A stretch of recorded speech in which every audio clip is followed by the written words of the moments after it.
What's up, y'all? Welcome to my channel. It's Ashari and I'm back. I'm doing a brow wax. I'm waxing my own brows this time though, because yeah, so I'm really like iffy about my brows.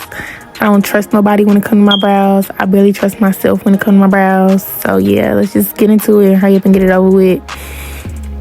I'm just cleaning my brows with some micellar water, y'all. I really don't even like to wax my brows like that. Maybe once a month or like whenever I'm going out, because I'm still trying to get them to grow out like how they once was before. Like, I know they will never be the same as like how I first ever got them waxed. Of course, I've been botched plenty of freaking times, but it is what it is.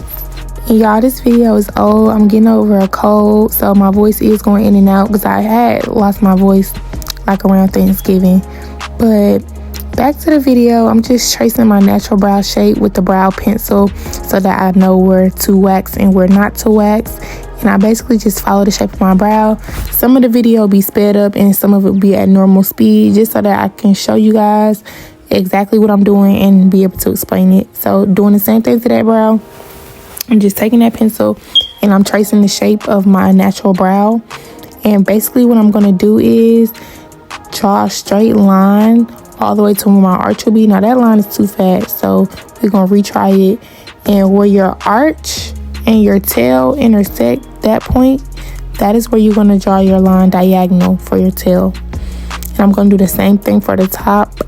I have to do a voiceover when I'm at work because I do work at the mall and they play a lot of like, you know, the music like retail stores play, and I don't want to get copyright. So yeah, you always want to make sure that your lines are dark and visible so that you can see where you're going to wax and where you're not going to wax. And you always want to make sure that when you wax, you follow the shape that you've created, because that's the shape your brows are going to be waxed in and grow in. Now, personally, I don't recommend you doing your own brows. I don't even like doing my own brows, but I don't trust nobody when it comes to my brows. I barely trust myself because, like I said, I've been messed up and botched so many times, y'all. I was even botched in esthetician school because, you know, that's when you got to practice on each other and that's how you get your grade and all that. But I'm just following the shape of my brow. Like I said, I don't like to go over the line. I like to go right underneath the line. And I like to use these ankle sticks because they're very precise. And then I just lay my muslin strip flat on there. And you want to make sure that you don't have a lot of wax. You don't need that much wax for a brow, because what happens is if you lay down too much wax or it's too thick, it's going to spread in places that you don't want it to go. And if your wax is ever too thick, just push it the opposite way or the direction that the brow hairs is not in and smooth it and flatten it out, okay?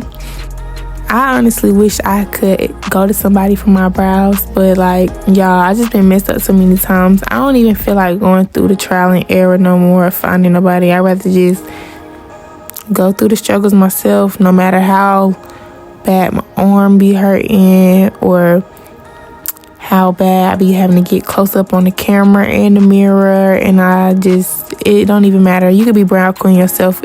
Like, it's gonna take a lot for me to trust you with my brows, because y'all, I've been messed up so many times. Like, I real life have trust issues with my brows, even with myself. Like, it's that bad, because y'all, like, although my brows will probably never be the same as how they once were, like when I first ever got them waxed or before I ever first got them waxed, I got gaps in my brows now. I never had, like, I haven't always had gaps in my brows, y'all. And I'm young, so I know they'll grow back. So that's why I'm just taking care of my brows now, making sure I'm keeping them as thick as possible and just cleaning them up. I use brow serum. I really just started using brow serum like last week. So we'll see. I'll keep y'all updated.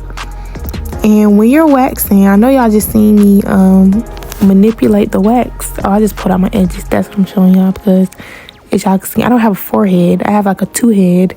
If y'all ever measure your forehead and put y'all like fingers on your forehead, like, I don't have enough forehead space for edges and forehead and eyebrows. So it just is what it is. It wouldn't be the first time I done waxed away my edges. So y'all, this is me just spreading the wax on the top of my brow, and you manipulate the wax with the stick and your finger. Holding your skin taut with your finger is going to be like a great trick and a great way to manipulate the way that you lay the wax. And how much wax you put on the stick matters. Too much wax is going to be too hard to manipulate. So you want to make sure that you just have the perfect amount. Not too much, not too little. Just enough to spread over whatever part of the brow that you're on. And voila. Now you're going to get red if you use soft wax. You may even bump up a little. It's a histamine reaction. It's normal. It's from the resin in the wax. This is me just going in the middle of my brow. So your brow is going to start where your contour bone starts at. So you see that's where I'm laying my wax and I'm stopping right there. Because obviously in the past somebody went too far and waxed away my natural brow hairs. And then the people after that just continue to do that. But see, it stops here. That's why I didn't lay the wax all the way over there. Because we growing that back. And then you see, I see little hairs. So I know it's a chance that they gonna come back, okay? It's like your brows is like your edges, you know, like I don't really know how to explain it. Like you want to cherish them, because once you start doing a little too much, you know, it's hard. It's easy to lose them, hard to gain them back, okay? Especially the more you age and get older. Now I'm saying I'm pretty young, but I've had, you know, certain services done multiple times over and over again. So basically them areas damaged. I first ever got my brows waxed in the 9th grade. And let me tell y'all my botched story, I guess. So my mama, right? She used to go in there and like stand over the brow lady and watch her and tell her like how to, not necessarily tell her how to do it, but like, you know, tell her where to lay the wax, where was too much, or, you know, don't put it right there or whatever. She used to be right there. And one day she was at work, and I think I was trying to go to a football game or something. I don't know. And I'm trying to get my brows waxed, like, mama, like, but she was taking too long to get off of work. I wasn't trying to wait on her. Look at me get my edges again, y'all. What the hell? I don't want them edges. I don't want them. But y'all, my forehead is so small, like, I don't really know how to not, you know. But anyways, so I didn't want to wait on her, so I made my grandma take me to the nail salon. They waxed them, y'all. My grandma didn't go in with me because my grandma was already letting them folks jack her up anyways. So, like I said, remember, y'all, if it's too thick, do not lay that strip. Push it the opposite way. The lady did not obviously do that, okay? Because she made my brows so thin, y'all. I was crying. Like, I made my grandma go back in there and cuss them out, but it didn't even matter when I got back in the car because my brows were so pencil thin. I'm going over where the wax didn't pick up, you know, precisely where I wanted the hair with the tweezers, and it was irritating me because my tweezers was acting dull, okay? But yeah, that was my story, y'all. And I didn't go to school for the next 2 days. I spent them 2 days on YouTube learning how to fill in my brows. My mom had gave me the idea because she was like, girl, you can't be missing school. And y'all, watch this. This is why I say I don't trust myself, because the whole time I was trying to get that middle hair right. And I got everything but that middle hair. I got that middle hair at the end. I was trying to keep that hair above it, but it was just not like trying to get in the tweezer. And that's why I said the tweezers was pissing me off. Like, why did I grab that top hair? I did not want to grab that top hair. You know why? Because it made my gap bigger. I feel like it did.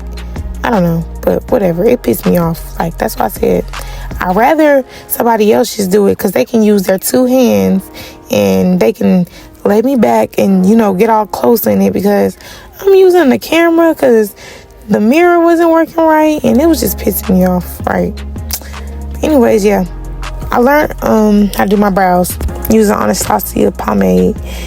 And if you know how that was like chocolate bar brow era, like that cartoon thick crayon marker-ish looking brow era, you guys.